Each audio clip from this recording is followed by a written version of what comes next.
नमस्कार, आप देख रहे हैं हमारी खास पेशकश सियासी रंग। सियासी रंग में हमारी फोकस होता है उन खबरों पर जो दिन भर की सुर्खियां होती हैं। ऐसी खबरों का पिटारा हम लेकर आए हैं सियासी रंग में।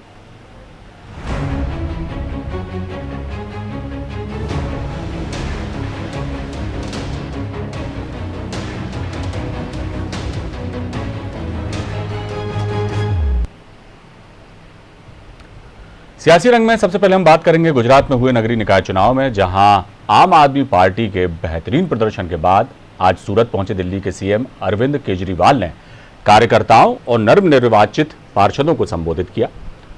मुख्यमंत्री ने कहा, यहां पिछले 25 साल से एक ही पार्टी राज कर रही है, पहली बार किसी ने उनको आंख से आंख दिखाई है। केजरीवाल ने नवनिर्वाचित पार्षदों से कहा कि आपको सूरत की जनता ने विपक्ष की भूमिका दी है, सदन के अंदर उनकी नानी याद दिला देना, लेकिन कोई गलत काम नहीं होने देना। अब बीजेपी वाले कुछ गलत काम नहीं कर पाएंगे क्योंकि यहां विपक्ष में आम आदमी पार्टी आ गई है। और एक चीज समझने की जरूरत है, वो आपसे नहीं डरते,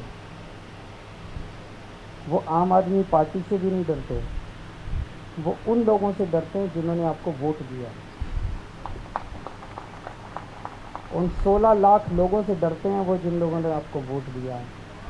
उन 16 लाख लोगों ने आपके ऊपर भरोसा किया, उन 16 लाख लोगों ने आपके ऊपर विश्वास किया।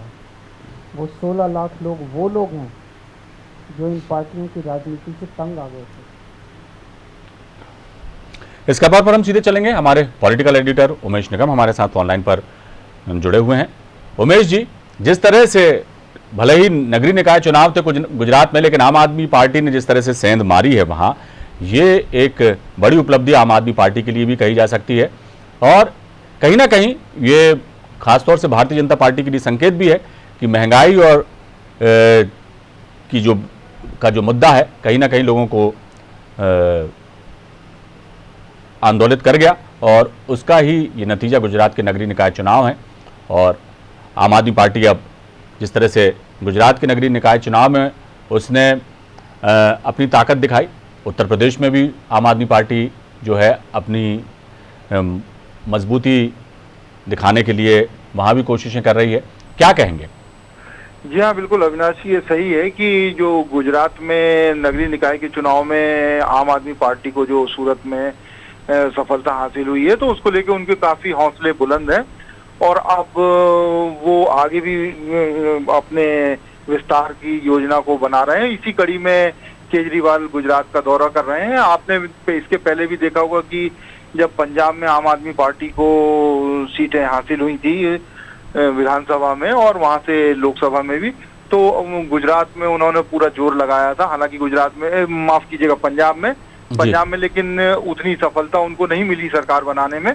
तो अब वो धीरे धीरे अपनी रणनीति को पूरी तरह केजरीवाल और आम आदमी पार्टी बदल रहे हैं और बदलने के बाद वो गुजरात में केंद्र सरकार के खिलाफ उन्होंने महंगाई से लेकर तमाम चीजों को उठाया और स्थानीय मुद्दों को काफी हवा दी।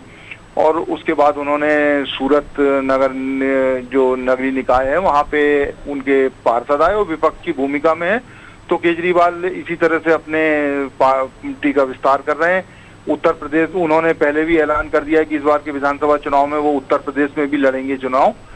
तो आम आदमी पार्टी का लगातार विस्तार करते जा रहे हैं और जो सफलता मिल रही है तो इससे उनके हौसले काफी बुलंद हैं। उमेश जी, एक बात तो है कि कितनी भी बातें कर ली जाएं, लेकिन जब बात जिक्र होता है बुनियादी सुविधाएं जुटाने का, और वही बात आम आदमी पार्टी का एक मूल मंत्र भी कहा जाए, उत्तर प्रदेश में भी सस्ती बिजली उपलब्ध कराने, लोगों को मकान देने और शिक्षा पर खास जोर देने की बात वो करते हैं, तो ये चीज़ें भी कहीं ना कहीं जनता तक पहुंचाने में वो कामयाब रहे और यही उनकी प्रगति का भी जो है संकेत देता है कि आम आदमी पार्टी जिस तरह से अपना वर्चस्व बढ़ा रही है अन्य राज्यों में। तो यही सब मुद्दे हैं जो कहीं ना कहीं ऐसा लगता है कि भारतीय जनता पार्टी जो इतना बड़ा दल है, सबसे बड़ा दल है हिंदुस्तान में इस वक्त, कहीं ना कहीं यहाँ चूक हो रही है बड़े दलों से। और इस बीच बुनियादी सुविधाएं लोगों तक मुहैया कराने की जो बात आम आदमी पार्टी करती है और जनता तक पहुंचती है, उसी का परिणाम इस तरह से देखा जा रहा है। क्या कहेंगे? जी हाँ, बिल्कुल ये सही कहा आपने। और वो हर जगह अपना दिल्ली मॉडल को बताते हैं और दिल्ली में जिस तरह से वो उन्होंने शिक्षा में काम किया है, इसके अलावा उन्होंने बिजली लोगों को बहुत सस्ती और एक लिमिट तक मुफ्त मुहैया कराई है। इसके अलावा पानी से लेके और भी तमाम जो दीगर सुविधाएं हैं वो सारी जनता को जो मुहैया करा रहे हैं वो दिल्ली में, और जिसके कारण वो दिल्ली में बार बार सरकार में काबिज हो रहे हैं। ये सारी चीजें वो प्रदेश के देश के अन्य राज्यों में जो जहां भी वो जा रहे हैं चुनाव लड़ने या जहां चुनाव लड़ने की रणनीति बना रहे हैं, तो वहां जनता के बीच में यही वो संदेश दे रहे हैं कि जिस तरह से हमने दिल्ली में सारे विकास किए हैं उसी तर्ज पर पूरी तरह से हम इन राज्यों में भी करेंगे। और यही कारण है कि उनको बहुत ज्यादा नहीं लेकिन थोड़ी थोड़ी सफलता मिल रही है। आखिर सेंधमारी करने का मौका मिल रहा है और इस सेंधमारी का ये नतीजा है कि सूरत में वो उन्होंने नगरीय निकाय चुनाव में सफलता हासिल करी, पंजाब में वो अपनी जगह बना पाए, और अब उत्तर प्रदेश का नंबर है, गुजरात में वो घुस चुके हैं नगरीय निकाय के माध्यम से। चलिए आगे देखते हैं क्या कुछ सियासी समीकरण दिखाई देते हैं। बहुत बहुत शुक्रिया उमेश जी इस तमाम जानकारी के लिए।